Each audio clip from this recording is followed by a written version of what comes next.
আবার স্বাধীনতা সংগ্রামীদের নামও পাবেন এবং অনেক ঐতিহাসিক জিনিস আপনারা পাবেন।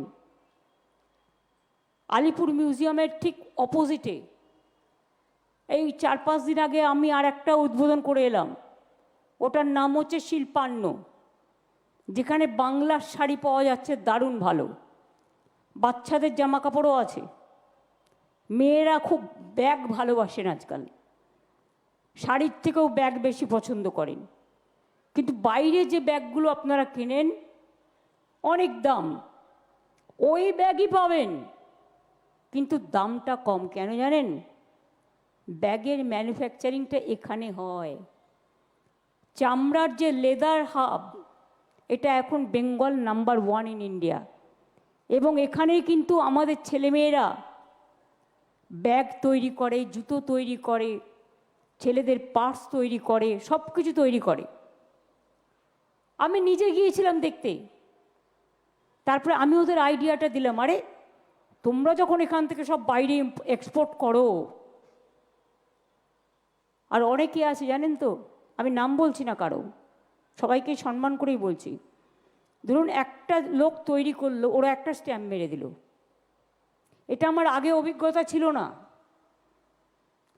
আমি শুনেছিলাম একজনের কাছে, সে একটা দাঁত মাজন তৈরি করে, আর কোনো একজন যোগ বিশারদ সেটাকে স্ট্যাম্প মারে। আপনারা ভাবেন আপনারা ওইটা পাচ্ছেন, তা নয়, কিন্তু তৈরি করে আসে অন্য জায়গা থেকে, স্ট্যাম্পটা মারে, ভ্যালুটা স্ট্যাম্পের। এখান থেকে ব্যাগ তৈরি হয়ে চলে যাচ্ছে, আপনি কিনছেন 50,000 60,000, আর আমি ইচ্ছা করে দাম করবার জন্য সেদিনকে 3-4টে ব্যাগ কিনলাম। কত দাম নিল আমার কাছে? কোনোটা 1,500, কোনোটা 2,000, কোনোটা 3,000। অথচ এই ব্যাগই তো বাইরে থেকে কিনতে গেলে কত দাম পড়ে। বাংলার শাড়ি 300 থেকে শুরু করে, ওখানে ইন্ডিয়ান সিল্ক হাউসকে দেওয়া হয়েছে, বসাককেও দেওয়া হয়েছে, তন্তুজাও আছে, মঞ্জুষাও আছে, খাদি গ্রামোদ্যোগও আছে, টয় শপ একটা করব, এছাড়াও 2টো ফ্লোর লেদারের জিনিস। একটু সাজিয়ে নিতে ওদের সময় লাগবে, বাট 45টা দোকান করে দেওয়া হয়েছে। পুজোর সময় যদি দেখেন এখানে ওখানে বেশি ভিড়, চলে যাবেন, একেবারে ঘুরে চলে আসবেন। আবার ওখানে কাফেও আছে, রেস্টুরেন্টটা বেশ বড়।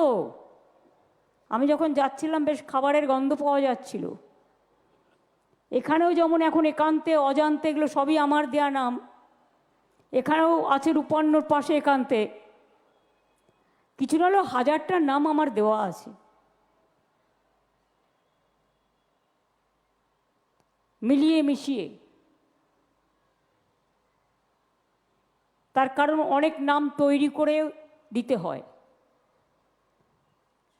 কারণ কোথাও আমার কন্যাশ্রী, কোথাও শিক্ষাশ্রী, কোথাও ঐক্যশ্রী, কোথাও মেধাশ্রী, শিক্ষা জগৎ। বিল্ডিং হলে এই বিল্ডিংয়ের নাম হয়। আবার দুর্গাপুরে 2টো বিল্ডিং আমায় দিয়ে করালো, আমি শ্রাবণ্য নাম দিলাম, একটা স্বরবর্ণ দিলাম। এরকম অনেক জায়গায় ছড়িয়ে ছিটিয়ে আছে। আবার উত্তরবঙ্গে যেটা হয়, উত্তরবঙ্গের পরিবেশ দেখে আবার অনেক বিশিষ্ট রাস্তা হয় বিশিষ্ট মানুষের নামে, এবং এই নামগুলো পারিপার্শ্বিক পরিস্থিতির সাথে যুক্ত থাকে। তাই পরিবেশ দেখে এবং প্রোগ্রাম দেখে নামগুলো দিতে হয়। আজকে আমি খুশি যে এখানকার সাধারণ মানুষের জন্য আরও কিছু কাজ হলো। যারা নিজন্য এবং সুজন্যতে যাবেন তাদের জন্য আমার অনেক শুভকামনা রইল। যারা তরণ্যতে ঘুরতে যাবেন তাদের জন্য আমার অনেক শুভকামনা রইল। জল্পের শিব মন্দির থেকে তারকেশ্বর যারাই শ্রাবণী মেলায় যাবেন, আস্তে আস্তে যাবেন, আস্তে আস্তে ফিরে আসবেন, তাড়াহুড়ো করবেন না, সুস্থভাবে সুন্দরভাবে করতে হয়। আর জল্পেশ মন্দির নদীর ওপারে ছিল, মানুষকে নৌকা করে যেতে হতো, খুবই কষ্ট হতো। সুতরাং আমি খুশি যে আমি জল্পেশ শিবকে এখান থেকে স্মরণ করতে পারছি। আপনাদেরও সকলের জন্য হর হর মহাদেব বলে আমিও ওং নমঃ শিবায় নমঃ আপনাদের সকলকে ভালো রাখুন, আশীর্বাদ দিন, শুভকামনা দিন। আপনাদের পরিবার সব ভালো থাকুক, সুস্থ থাকুক। আমি আপনাদের অনেক ধন্যবাদ এবং উষ্ণ অভিনন্দন জানাচ্ছি। আমি ইটকোয় যারা কাজ করেছে, এই কাজগুলো পিডাব্লিউডি সহ, প্রশাসন সহ, তাদের তো প্রতিদিন অনেকটা সামলাতে হয়, প্রতিদিনই কিছু না কিছু থাকে। আপনি 1000টা ভালো কাজ করুন, কেউ সুনাম করবে না, আশাও করি না। কিন্তু 1000-এর মধ্যে ওই চুনোপুটি মাছের মতো বাজবে, এবং না হলেও সেটাকে এআই দিয়ে আর্টিফিশিয়াল করবে, মিম তৈরি করবে, করে গালাগালি দিয়ে যাবে। আমি যারা গালাগালি বা কুৎসা রটায়, অপপ্রচার করে, ফেক নিউজ করে, এতে আমি বলি আমার